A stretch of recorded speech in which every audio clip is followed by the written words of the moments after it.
हरियाणा के पूर्व उप मुख्यमंत्री दुष्यंत चौटाला आज हिसार पहुंचे। हिसार में वो सेक्टर 9/11 में स्थित हिसार संघर्ष समिति के अध्यक्ष और पूर्व में विधायक का चुनाव लड़ चुके जितेंद्र शोरान के घर पर पहुंचे। इस मौके पर जितेंद्र शोरान ने विधिवत रूप से जननायक जनता पार्टी को ज्वाइन किया। उन्होंने जननायक जनता पार्टी की नीतियों में अपनी आस्था जताते हुए जननायक जनता पार्टी को ज्वाइन किया और कहा कि वो जननायक जनता पार्टी को हिसार में मजबूत करने का काम करेंगे। वहीं दुष्यंत चौटाला ने उनकी ज्वाइनिंग पर कहा कि जितेंद्र शोरान उनके पुराने साथी हैं और अब एक बार फिर वो उनके साथ जुड़ गए हैं, जिससे पार्टी को मजबूती मिली। इस मौके पर पत्रकारों से बातचीत करते हुए दुष्यंत चौटाला ने कई सवालों के जवाब दिए। उन्होंने वोट चोरी पर हरियाणा के मुख्यमंत्री नायब सैनी चंडीगढ़ की मांग को लेकर पंजाब यूनिवर्सिटी और SYL के पानी के मुद्दे पर भी बातचीत की और साथ ही अभय चौटाला द्वारा बार बार उठाए जाने वाले मुद्दों को लेकर कहा कि अभय चौटाला को सिर्फ अजय चौटाला ही नजर आते हैं, सपनों में भी उन्हें अजय चौटाला नजर आते हैं। साथ ही कई और मुद्दों पर दुष्यंत चौटाला ने बातचीत की। जब उनसे पूछा गया कि उनकी पार्टी का पिछले चुनावों में काफ़ी खराब प्रदर्शन रहा, उन्होंने एक भी सीट नहीं मिली, तो उन्होंने कहा कि जनता ने उन्हें प्यार दिया। 16% के करीब जो है उन्हें वोट हरियाणा के लोगों ने दिया है। सीटें चाहे उनकी नहीं आई हो, लेकिन इससे पहले जननायक जनता पार्टी को लोगों ने काफ़ी प्यार दिया था। उन्हें 10 सीटें मिली, 10 से वो 0 पर आए और 0 से फिर 45 पर आ जाए, क्या पता लगता है। हरियाणा के मुख्यमंत्री नायब सैनी को उन्होंने सबसे कमजोर मुख्यमंत्री बताया और कहा कि मुख्यमंत्री नायब सिंह सैनी हरियाणा की हकों की बात नहीं रख पा रहे हैं। केंद्र में भाजपा की सरकार है, उसके बावजूद चंडीगढ़ पर हरियाणा का हक पूरी तरह से हरियाणा को नहीं मिल पा रहा है, ना ही SYL का पानी मिल पा रहा है। ऐसे में यही कहा जाएगा कि नायब सिंह सैनी कमजोर मुख्यमंत्री हैं। दुष्यंत चौटाला के सेक्टर 9/11 हिसार में पहुंचने पर पार्टी के कार्यकर्ताओं और जितेंद्र शोरान के समर्थकों ने स्वागत किया और जितेंद्र शोरान अपने समर्थकों सहित जननायक जनता पार्टी में विधिवत रूप से शामिल हो। हमारे उम्मीदवार रहे हैं, पुराने साथी हैं और पीछे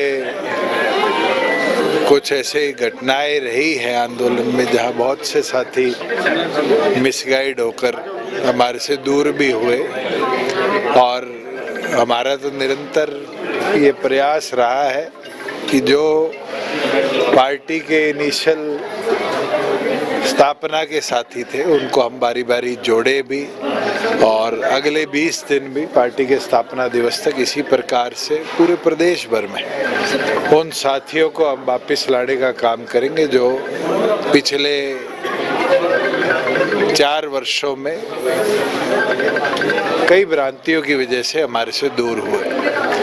और हमारा यही टारगेट है कि चौधरी देवीलाल की सोच से जुड़े हुए और हरियाणा की प्रगति के अंदर अपनी हिस्सेदारी रखने वाले हर व्यक्ति को पार्टी में वापस लेकर आए।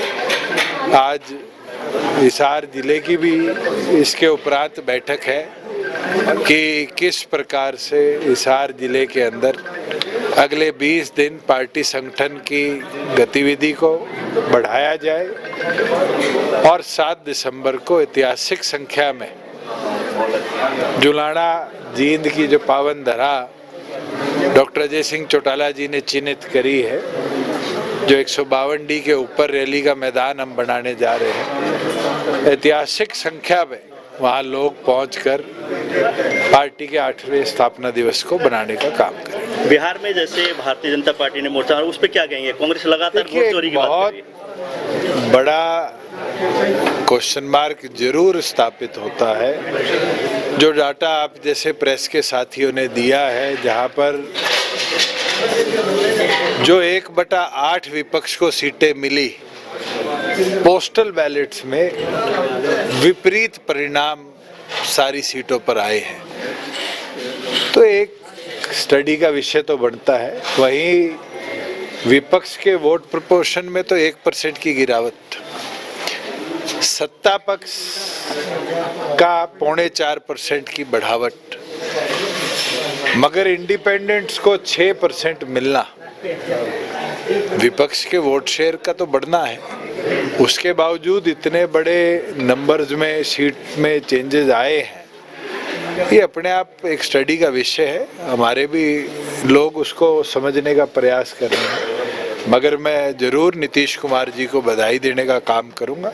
शायद वो इस देश के इतिहास में सबसे ज़्यादा बार मुख्यमंत्री की शपथ भी लेंगे और भविष्य में बिहार को सुनहरे तरीके से आगे बढ़ाने का भी काम करेंगे। सर राजनीतिक परिवारों में फूट का फायदा बीजेपी ले जाती है। महाराष्ट्र हो गया, बिहार हो गया, हरियाणा में भी ऐसा हुआ है। क्या आपको लगता है कि किसको किसका फायदा मिलता है ये तो जनता ने तय करना है और जनता ने अपने मैंडेट को निरंतर हर प्रदेश में अलग तरीके से मत के माध्यम से करा भी है। राजनीतिक तौर पर बहुत से परिवार शायद कांग्रेस के शासन के दौरान भी अलग हुए और उसमें जिसने जनता का सहयोग किया और जनता के बीच में रहा, जनता ने उसको जीवित रखा। और ये तो कोई एक प्रदेश की बात नहीं है। हरियाणा प्रदेश के शायद तमाम हिंदुस्तान के तमाम राज्यों के अंदर या जो हमारी यूनियन टेरिटरीज है उनके अंदर जहाँ जहाँ चुनाव होते हैं वहाँ जनता के मत से फैसला होता है कि किसको ताकत देनी है। और एक पॉलिटिकल पार्टी का नाम लेकर ये कहना कि वो फायदा ले जाती है, ये बहुत इनकरेक्ट है।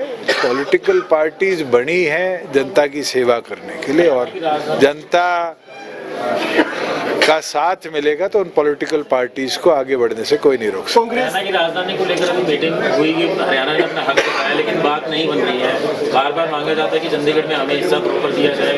चंडीगढ़ यूनिवर्सिटी के अंदर, पंजाब यूनिवर्सिटी में भी हिस्सा मांगा जा रहा है। मुख्यमंत्री की नाकामी है कि वो जो नॉर्थ काउंसिल की बैठक थी उसके अंदर हरियाणा का दावा पूरी तौर पर नहीं रख पाए। पंजाब के मुख्यमंत्री तो सटीक तौर पे कहा ना SYL देंगे, ना राजधानी, ना यूनिवर्सिटी। ये तो कमजोरी है मुख्यमंत्री की। जब केंद्र में उनकी सरकार है, प्रदेश में उनकी सरकार है, फिर भी फैसला नहीं करवा पा रहे। सुप्रीम कोर्ट के ऑर्डर के बावजूद SYL के ऊपर मीटिंग नहीं करवा पा रहे यूनियन गवर्नमेंट के साथ। इससे कमजोर मुख्यमंत्री क्या होगा? कमल कांग्रेस पार्टी ने अभी जो अभियान चला रखा है वोट चोरो गति छोड़ो, उसको लेकर क्या कहना चाहिए? वोट वाकई में चोरी हुए हैं या फिर ठकोसले कर रहे हैं? वोट चोरी सबसे पहले किसने की है ये कांग्रेसियों से पूछो। मैं तो आपको 2014 का उदाहरण दे सकता हूँ, राई सीट का, जब डॉक्टर अजय सिंह चौटाला जी के साथी थे इंद्रजीत दहिया, हमारे चुनाव चिन्ह पर थे और जय तीरथ दहिया कांग्रेस के चुनाव चिन्ह पर थे। 3 वोटों से इंद्रजीत दहिया को चुनाव हराया गया। 4.5 साल हमने इलेक्शन पिटीशन के माध्यम से बैटल लड़ा और वो लड़ाई जीती और जब जय तीरथ दहिया की सदस्यता गई तो चोर आज चोरी पकड़वाने के लिए औरों को चोर कह रहे, इससे बड़ा चोर कौन होगा? आज प्रदेश के अंदर एक परिस्थिति जरूर कांग्रेस ने उजागर करी है जहां जो हमारे देश के नागरिक नहीं है उन लोगों के भी तस्वीरें लगाकर 20-20 वोट प्रदेश में बनाए गए हैं। जहां हाउस नंबर एग्जिस्ट नहीं करते वहां 80-80 वोट एक घर के एड्रेस पर नकली हाउस एड्रेस दिखाकर डाले गए हैं। ये क्वेश्चन बहुत बड़ा रेज करता है इलेक्शन कमीशन पर और इलेक्शन कमीशन का ये कहना कि हम इस पे इंक्वायरी नहीं करेंगे जब तक एफिडेविट नहीं आता, ये एक स्वतंत्रता का जो अधिकार उनको मिला है उस पे भी क्वेश्चन मार्क बनाता है। इलेक्शन कमीशन को आज श्वेत पत्र एक विपक्ष के आरोप पर लाना चाहिए और इलेक्शन कमिश्नर को इन चीजों से भागना नहीं चाहिए। 7 तारीख को जेजेपी स्थापना दिवस मना रही है, तो कैसी तैयारियां हैं? कोई बड़ी ज्वाइनिंग? बैठकें शुरू हो चुकी और बैठकों के अंदर जिला प्रभारी भी और जो 30 हल्के हमने चिन्हित करे हैं उनके प्रभारी भी सभी लोग एक गांव एक वार्ड में जाकर न्योता निमंत्रण भी देंगे और मैं ये मानता हूँ कि पार्टी स्थापना दिवस का ऐतिहासिक स्वरूप हरियाणा के अगर प्रत्येक छोर से मैं लाइन मारूं तो दिल जुलाना बनता है, उस पे 7 तारीख को बनाने का काम करेंगे। भूषण जी, प्रोफेसर संपत सिंह ने 16 साल बाद में इनेलो में गए, कह रहे कि मेरी घर वापसी हुई है। सारी पार्टियों में घूमने के बाद 16 साल घर वापसी को मैं तो चौटाला साहब का वो इंटरव्यू जरूर देखा हुआ है मेरा। जब वो छोड़ के गए थे तो चौटाला साहब ने कहा था शुभकामनाएं। आज वो जहाँ गए हैं शुभकामनाएं। मैं तो इतना ही बोल सकता हूँ, राजनीतिक तौर पर जो कदम उनने 16 साल पहले उठाया था, अगर शायद वो कदम ना उठता तो आज इनेलो को ये दिन देखना ना पड़ता। लेकिन अभय सिंह उसका कारण कहीं कि आपके पिताजी अजय सिंह को बताते हैं। अभय सिंह को तो जब नींद आती है और आंख खुलती है तो अजय सिंह दिखते हैं। ये तो हर प्रेस कॉन्फ्रेंस में आपने भी देखा है। मैं तो आपसे एक चीज पूछता हूँ, जो आरोप उनने लगाए डॉक्टर अजय सिंह चौटाला जी पर, उनसे तथ्य पूछने का काम करो कि 9 में जब प्रोफेसर संपत सिंह छोड़ के गए, क्या उसके बाद कैलाशो सैनी, सुशील इंदौरा, बहादुर सिंह, ML रंगा, जो मंत्री MP लेवल के लोग थे, क्या वो छोड़कर नहीं गए थे? क्या उनको भी डॉक्टर अजय सिंह चौटाला ने भगाया था? और उनने तो उस प्रेस कॉन्फ्रेंस में ये कह दिया कि जो आज इनका प्रदेश अध्यक्ष है वो भी डॉक्टर साहब की वजह से छोड़ के गया। डॉक्टर अजय सिंह चौटाला जी तो 18 में पार्टी से निष्कासित कर दिए गए थे उस कागज पर जिस पे चौटाला साहब के हस्ताक्षर भी बाद में कराए गए। और उस प्रेस कॉन्फ्रेंस में अशोक अरोड़ा के साथ शायद माजरा बैठा था, नहीं बैठा था? बैठा था ना। तो डॉक्टर अजय सिंह चौटाला अगर इतना दम रखते हैं कि किसी पार्टी के नेता को उस पार्टी में ना होकर भी पार्टी से भगा दे, तो फिर तो डॉक्टर अजय सिंह चौटाला जी के कद की तुलना शायद मैं इनेलो के किसी भी पदाधिकारी से कभी ना करूं। और आज हमें करने की जरूरत भी नहीं है। हमारा लक्ष्य सत्ता में बैठी बीजेपी से हरियाणा को निजात दिलाने का है और उस लड़ाई में एक एक कार्यकर्ता मेहनत करके अगले 4 साल काम भी करेगा और फतेह भी हासिल करेगा। चुनाव में जनता ने विश्वास नहीं जताया की जीरो आती है तो कंपेयर करते भी आपकी नई पार्टी थी, आप 10 लेके थे, थोड़ा कंपेयर के बाद में जीरो पे आ गया। सर्वेश जी, बहुत अच्छा सवाल है और मैं एक चीज बोल सकता हूं कि इस इलेक्शन में जितनी मेहनत, जिस लगन के साथ प्रशांत किशोर ने काम किया, मुझे बड़ी खुशी हुई। मगर जब जनमत पोलराइज होता है और जब जनमत एक डायरेक्शन में चलने लग जाता है तो रिजल्ट ऐसे आते हैं। मगर मैं उम्मीद रखता हूं कि वो अपनी इस मेहनत को जारी रखेंगे। लड़ाके हैं, उनने इस देश की राजनीतिक परिवर्तन में बहुत कदम उठाए हैं। इस देश के अंदर कई प्रदेशों में राजनीतिक तौर पर उनने बदलाव लाने का काम किया है। मेरी शुभकामनाएं हैं, हौसला नहीं छोड़ना, लड़ाई तो लड़ते रहेंगे। हम भी तो 0 से उठकर 10 पे गए, फिर 0 पे आए, फिर क्या पता 45 क्रॉस करके प्रदेश में पूर्ण बहुमत से सरकार बनाएंगे। ये तो संघर्ष की लड़ाई है। बीजेपी आज देश के अधिकतम राज्यों में गठबंधन से या खुद की सरकारें चला रही है। एक दौर था जब बीजेपी भी तो 2 सांसदों पे आकर रुक गई थी, मगर उनके नेताओं ने क्या संघर्ष करना छोड़ा? क्या रुके? और आज भी ये मैं मानता हूं कि अगर कार्यकर्ता के अंदर हौसला रहेगा, कार्यकर्ता लगन मेहनत के साथ काम करेगा, तो कोई भी संगठनों को कमजोर या तोड़ नहीं सकता।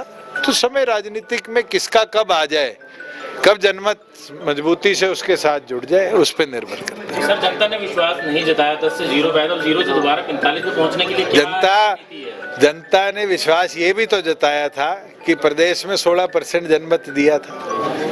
तो जनता के हाथ में है और जनता के आगे ऐसा कोई राजनीतिक दल नहीं है जो कभी शीश ना झुकाए। नीति आप सबको न्योता देता हूँ, प्रेस के साथियों को जुलाना पहुंचो।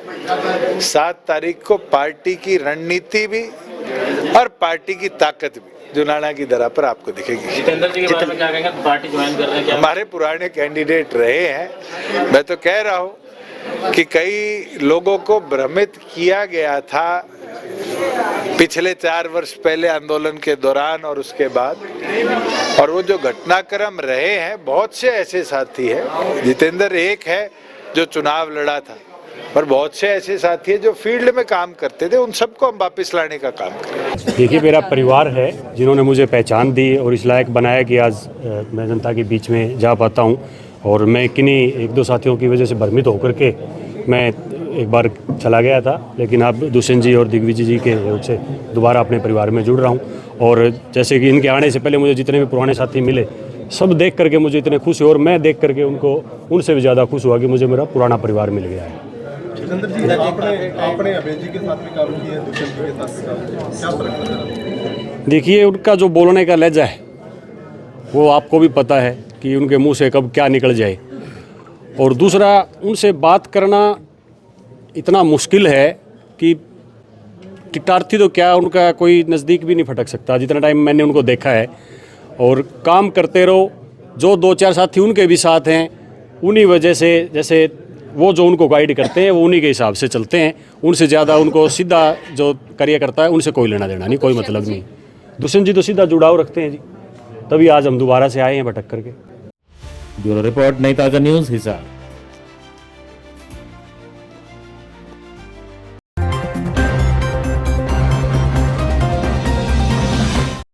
लेटेस्ट वीडियोस के लिए सब्सक्राइब करें हमारा चैनल नई ताज़ा न्यूज़ और दबाएं बेल आइकॉन ताकि आप मिस ना करें कोई भी अपडेट।